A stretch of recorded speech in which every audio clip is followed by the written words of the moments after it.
You are going to hear a talk about making the most of graduate school. First, you have some time to look at questions 1 to 6.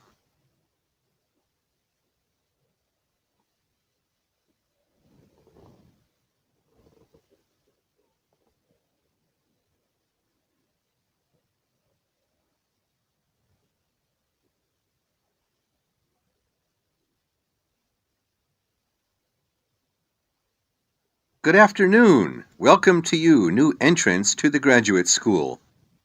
My job now is to give you the graduate school survival guide and make some concise suggestions for getting the most out of your relationship with our research supervisor, getting the most out of what you read, and making continual progress with your research. First, your relationship with your supervisor. This is fundamental. Meet regularly.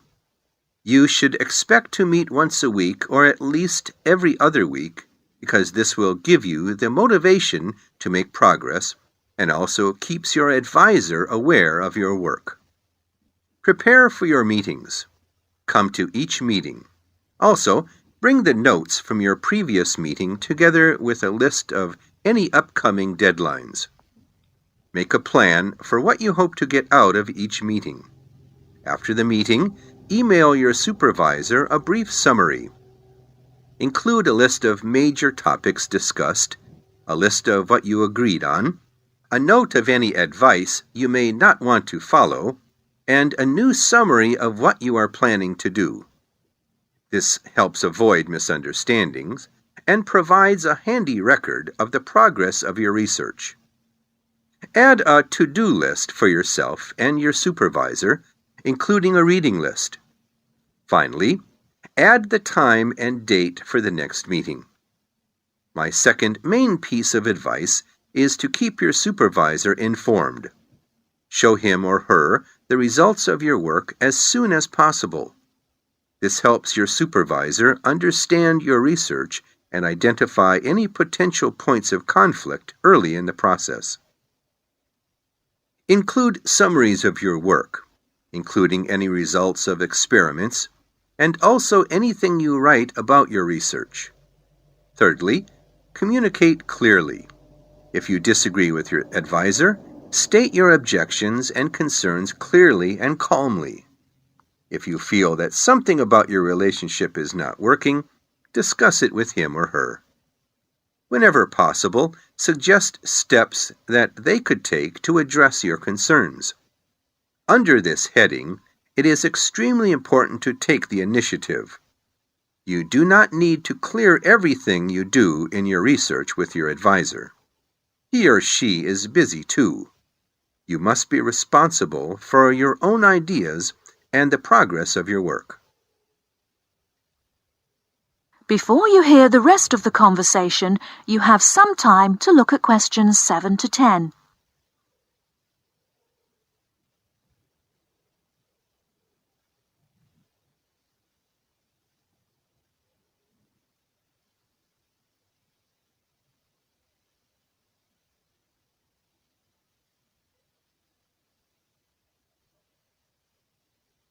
Now listen and answer questions 7 to 10.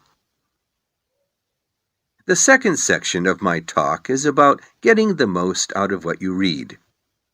The first principle here is to be organized. Keep an electronic bibliography with notes and pointers to the paper files. Keep and file all the papers you have read. Point 2, be efficient. Only read what you need to. Start by reading only the conclusion, scanning figures and tables, and looking at their references. Read the other sections only if the paper seems relevant or you think it might help you get a different perspective. Skip the sections you think you already understand. These are often the background and motivation sections. It's of critical importance to take good notes on every paper you find worth reading. Note especially what problem the author is trying to solve, what approach they take to the problem, and how their approach differs from other approaches. Next, summarize what you have read on each topic. After you have read several papers on the same topic, note the key problems, the various formulations of the problem under consideration, the relationship between the various approaches and the alternative approaches you come across. Let me add one point you might not have already thought of. Read PhD theses. Even though they are long, they can be very helpful for quickly learning about what has been done in your field of interest. Focus particularly on the background sections and method sections. Don't forget to read your advisor's thesis. This will give you an idea of what he or she expects from you. The third section of my talk is about making continual progress with your research. Keep a journal of your ideas. Write down every issue you are thinking about, even if you think it is stupid. This will help you keep track of your progress and keep you from going round in circles.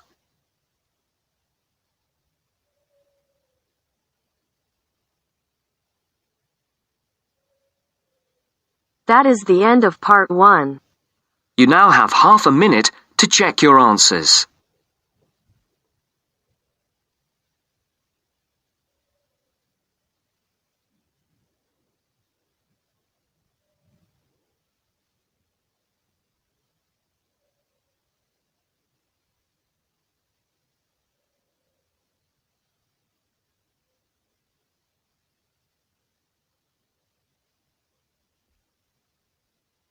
Now turns to part 2. Part 2. You will hear a conversation between a customer and a shop assistant. First, you have some time to look at questions 11 to 15.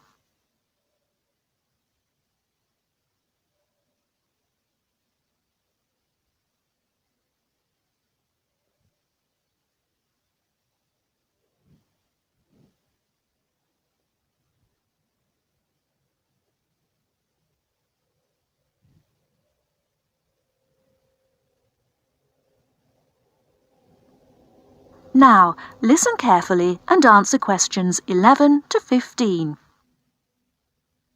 I'm interested in buying a radio. Can you help me? Yes, of course. As you can see, we have this analogue radio on special offer today for £29.99. They are normally £35. We've also got a much more modern range of digital radios. These are over here. Oh, yes. What are they? They're the new technology. This one, for example, sells at £95. The analogue radios are looking a bit old-fashioned now. Are they? What's so good about these new ones? Well, the main advantage with the analogue ones is, of course, cheapness.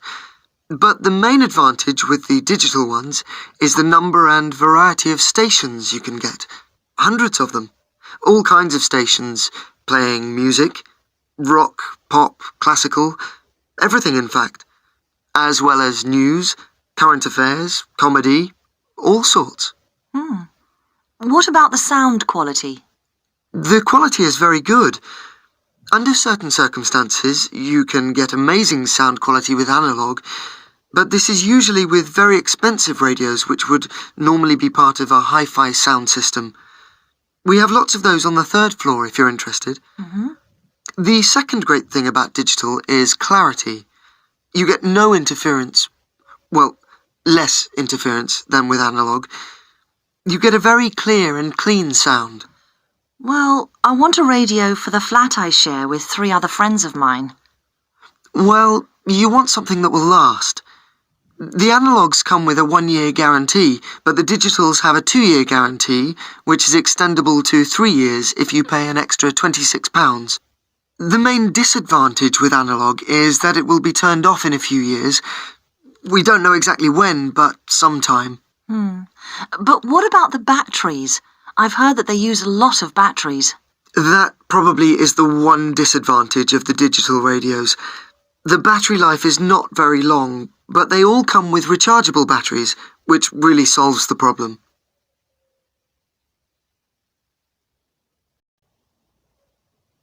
Before you hear the rest of the talk, you have some time to look at questions 16 to 20.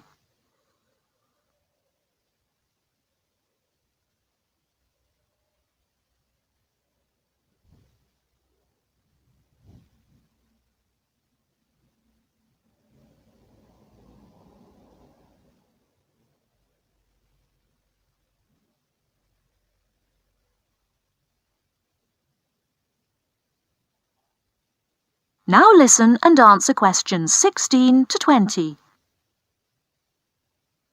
So, how would you like to pay? Cash. I wondered if you had a Robson's store card? Do you know, I think I do. Here we are. Oh my goodness, I haven't seen one of those for a long time. Those are the old value cards. Now you can get a super value card, which is even better value. Really? I don't know what to do. Well, I can change you onto a super value card if you want. With the super value card, you get double the standard number of points, and your free credit period is longer. With your old card, you get 1 month's free credit, but you can get 3 months free credit with the new card. The interest rate is a bit higher at 22.5% rather than 18.5%, but if you're careful, you don't have to pay interest at all. Well, I'm not sure about that. It seems better in some ways. Can I continue to use my old card? You certainly can, until they withdraw them, which I'm sure they will before too long. But with the super value card, there are special card-holder-only days, 2 per month, compared with 1 per month with the old card. I see. My old card gave me free delivery too. That's right, free delivery within 20 miles. The super value card gives you free delivery up to 50 miles. Well, that sounds good. I think the old card was free too. With the super value, there is an initial fee of just £12, and then it's very good value. I think I'll pay cash. Very good, madam. That is the end of part 2. You now have half a minute to check your answers.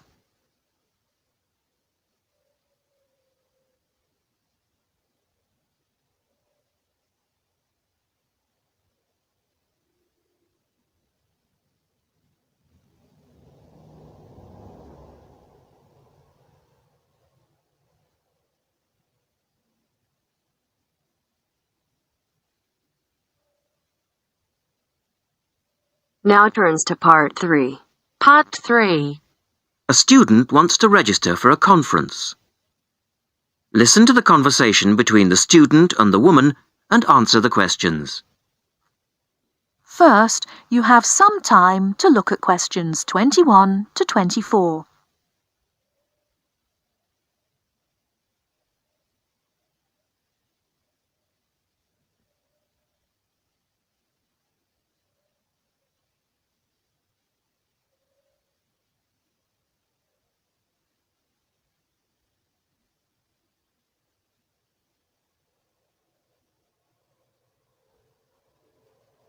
Now, listen carefully and answer questions 21 to 24. Good morning. Can I help you? Yes. Is this where we register for the Beyond 2000 conference? Yes. What's your name and I'll get your conference bag. Well, I haven't actually registered yet. I was told I'd be able to register today, so I hope that's okay. I've just arrived in Melbourne. That should be fine if you're a student. I'll need to take your details though. So, can I have your full name? Yes, sure. It's Melanie Mitchell. Is that Mitchell? Yes, that's right. And that's Ms., not Miss. OK, fair enough. And what's your address, Melanie? I live in student accommodation at Sydney University, so my address there is Room 66, Women's College, Newtown. OK. And which faculty are you studying in? I'm in the Faculty of Education. I'm doing a Master's in Primary School teaching. Right. And may I see your student card because I need to verify that you're a current student? Yes, sure. Here it is. My number is 994578ED. The woman asks the student some more questions about the conference. Before you hear the rest of the talk, you have some time to look at questions 25 to 30.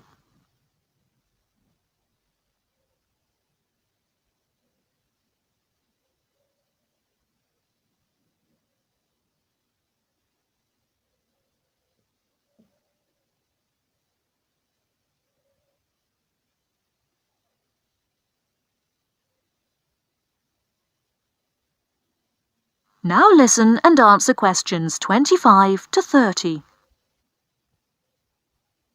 OK. Now, do you want to attend all 3 days? The conference runs from Thursday to Saturday. Yes, I think so, if I can afford it. What does it cost?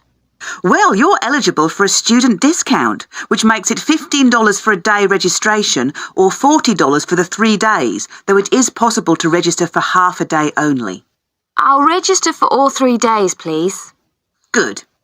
Now, will you be requiring accommodation while you're here in Melbourne? Yes, I suppose I will. What's available? Well, we have several levels of accommodation. You can share a room with another student for $25 a night. Or you can have your own room but share the bathroom. I believe it's just down the corridor. That's $45. Right. Or you can have a single room with your own bathroom. I don't mind sharing a room. On second thoughts, yes, I do. I'll have my own room, but I'll share the bathroom. Right. Now, the conference fee does not include meals, though you do get tea and coffee in the breaks. Shall I put you down for lunch? That's an extra $10 a day. And there's the conference dinner on Friday night, which is $25. Oh, and what about breakfast? Hang on a minute. It's all starting to sound rather expensive. I'll have the lunch, but not the dinner or breakfast, if that's okay. Perfectly okay. Now, a couple of other things. There are a number of special interest groups organised. They're known as SIGs, and you're asked to nominate your preference. They'll take place on the Friday afternoon and Saturday morning, but they're filling up quickly, which is why you need to nominate now. Right. What are the SIGs? Well, there are 6 altogether. Let's see. On Friday, you have a choice between computers in education or teaching reading skills. Or a session on catering for the gifted child. Oh, they all sound interesting. But technology in the classroom is really my area of interest, rather than reading. So I'll go for that. I can probably read up on the gifted child topic myself. Right. And then the Saturday options are a session on cultural differences, or there's music in the primary curriculum, or you could go to the one on gender issues in the classroom. Wow! Can I go to them all? They all sound fascinating. Afraid not. Well, I'm really interested in how boys and girls behave differently, even when they are very young, so I'd better opt for the 3rd session, even though the cultural differences SIG is probably really interesting too. Right. And the music option would be interesting. And how would you like to pay? We accept most credit cards or bank cheques, but not personal cheques, I'm afraid. Been caught out too often before. And cash, of course. We never say no to cash. I'll have to put it on my card because I don't have enough cash on me right now. That's fine. Enjoy your time here with us in Melbourne. That is the end of part 3. You now have half a minute to check your answers.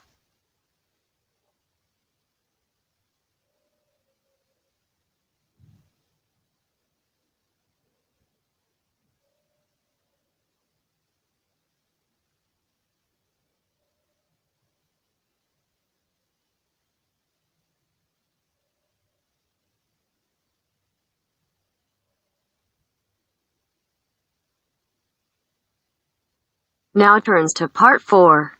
Part 4. You'll hear a discussion about how to manage time. First, you have some time to look at questions 31 to 40.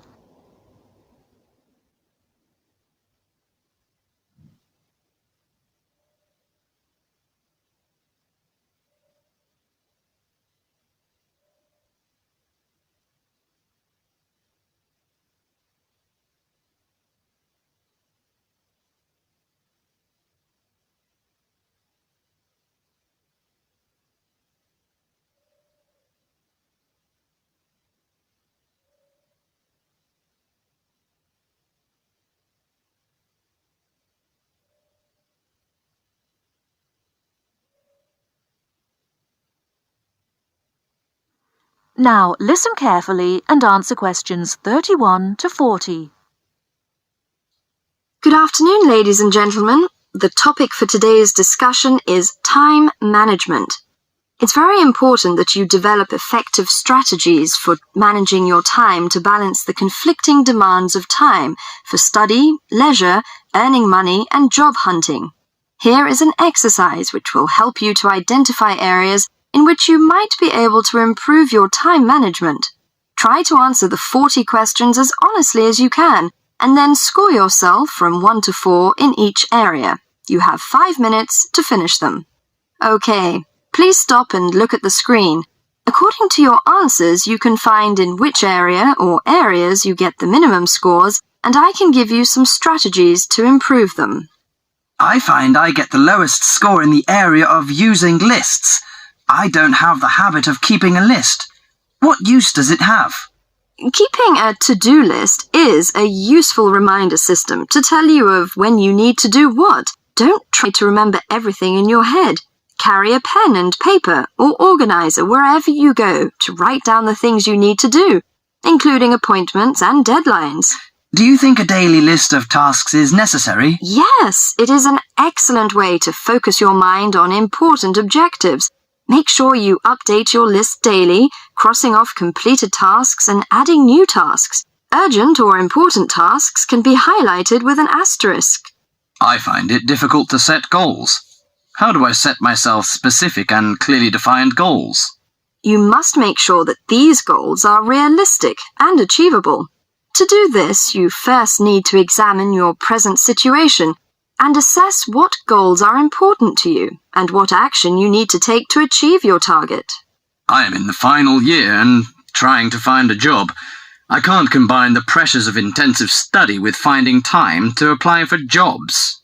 Sometimes you need an alternative route to your goal in case you have to change your plans. For example, taking a relevant postgraduate course if you can't get a job. Whenever the examinations sneak up, I start getting nervous. I don't know how to organize my time to deal with so many subjects. You should have a regular venue for revision, such as the library, where you're free from distractions. Plan out a revision schedule or timetable so you devote enough time to each subject. You can also use past examination papers when revising to familiarize yourself with the sort of questions that might be asked. When revising, take a few minutes break every so often to clear and refresh your mind and allow some time off for complete relaxation. I'm always late for everything. You know, the deadline of papers and seminar reports.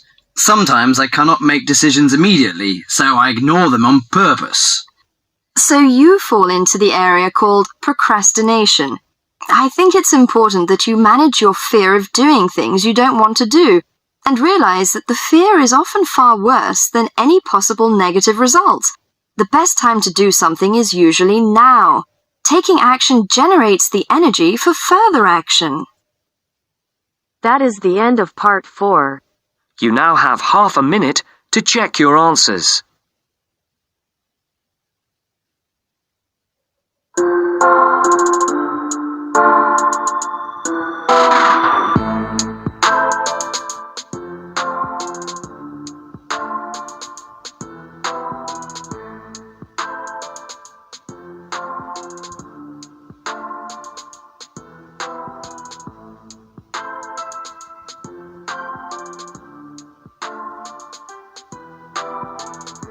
That is the end of the test. You now have 10 minutes to transfer your answers to your IELTS listening answer sheet.